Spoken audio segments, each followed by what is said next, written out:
കഴിഞ്ഞ ദിവസമാണ് ലോകായുക്ത ഭേദഗതി ബില്ലിന് രാഷ്ട്രപതി അംഗീകാരം നൽകിയത്.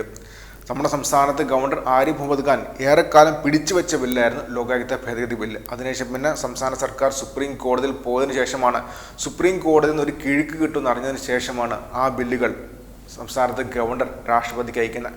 അതിനുശേഷമാണ് ലോകായുക്ത ഭേദഗതി ബില്ലിനകത്ത് രാഷ്ട്രപതി ഒപ്പുവെക്കുന്നു, അതിന് അസന്റ് കൊടുക്കുകയും ചെയ്യുന്നത്. അതോടെ ആ ബില്ല് നിയമമാവുകയും ചെയ്തു.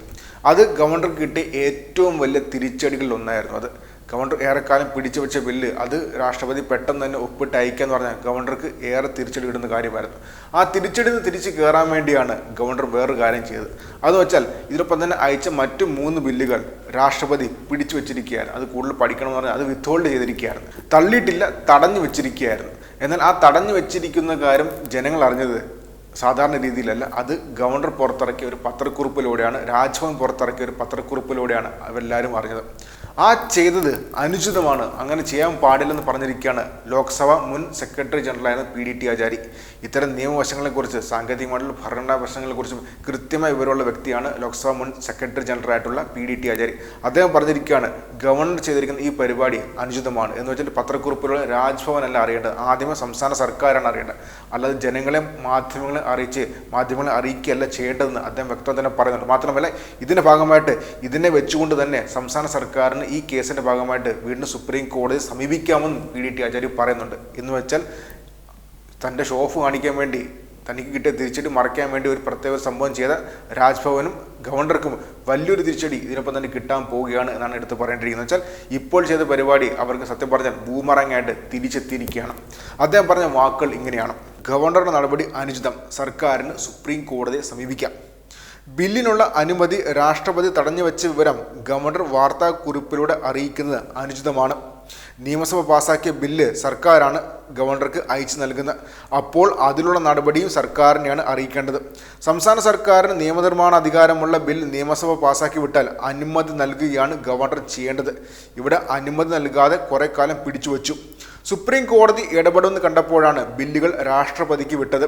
രാഷ്ട്രപതിക്ക് വിടുന്ന ബിൽ കൈകാര്യം ചെയ്യുന്നത് കേന്ദ്ര ആഭ്യന്തര മന്ത്രാലയത്തിലെ ഉദ്യോഗസ്ഥരാണ്. ഫലത്തിൽ തീരുമാനമെടുക്കുന്നത് കേന്ദ്ര സർക്കാരാണ്. ഇത് ഒരു തരത്തിൽ ഫെഡറൽ സംവിധാനത്തിന് എതിരുമാണ്. രാഷ്ട്രപതിയും ഭരണഘടനയെ ഉള്ളിൽ നിൽക്കുന്ന ആളാണ്. അതിനാൽ ഒരു ഉത്തരവിടുമ്പോൾ അത് കാര്യകാരണ സഹിതമായിരിക്കണം. നിയമസഭ പാസാക്കിയ ബില്ലിന് എന്തുകൊണ്ട് അനുമതി നിഷേധിച്ചു എന്നറിയാൻ സംസ്ഥാന സർക്കാരിന് അവകാശമുണ്ട്.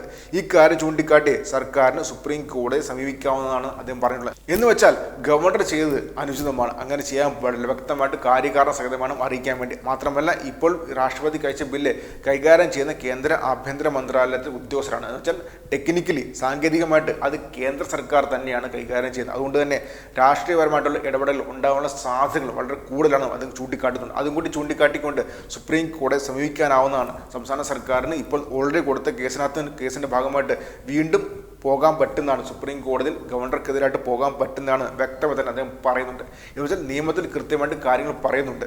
എല്ലാ കാര്യങ്ങളും കൃത്യമായിട്ട് ചെയ്യേണ്ട ഒരു പ്രോട്ടോക്കോൾ, ആ പ്രോട്ടോകോൾ പ്രകാരമേ കാര്യങ്ങൾ ചെയ്യാൻ പാടുള്ളൂ, അല്ലാതെ ചെയ്യുന്നത് നിയമവിരുദ്ധമാണ്. അതുകൊണ്ട് തന്നെ ഈ കാര്യങ്ങളെല്ലാം ചൂണ്ടിക്കാട്ടിക്കൊണ്ട് സംസ്ഥാന സർക്കാരിന് ഗവർണർക്കെതിരായിട്ട് കോടതിയിൽ പോകാൻ പറ്റുമെന്നാണ് അദ്ദേഹം പറഞ്ഞിട്ടുള്ളത്. അപ്പോൾ ഇതിൽ നിന്ന് വ്യക്തമാകുന്ന ഒരു കാര്യം എന്ന് വെച്ചാൽ തൻ്റെ ജാള്യത മറിക്കാൻ വേണ്ടി വ്യക്തമായി ചെയ്ത ഒരു കാര്യം ഗവർണർക്ക് വീണ്ടും തിരിച്ചടി ആയിരിക്കുകയാണ്. അത് ബൂമറാങ് പോലെ തിരിച്ചെത്തിയിരിക്കുകയാണ്. ഗവർണർക്ക് വീണ്ടും തിരിച്ചടി തന്നെ എടുത്ത് തന്നെ പറയേണ്ടിയിരിക്കും. കാര്യം എന്ന് വെച്ചാൽ ഈ നിയമനിർമ്മാണ അധികാര സഭ പാസ്സാക്കിയ ബില്ലാണ്, അത് ഒപ്പിടുക എന്ന കാര്യം മാത്രമേ ഗവർണർ ചെയ്യേണ്ടതുള്ളൂ. പക്ഷേ അത് ചെയ്യാതെ അദ്ദേഹം പിടിച്ചു വെച്ചു. പിന്നെ സുപ്രീം കോടതി ഇടപെടുന്നതായപ്പോഴത്തേക്കും അത് രാഷ്ട്രപതിക്ക് അയച്ചു.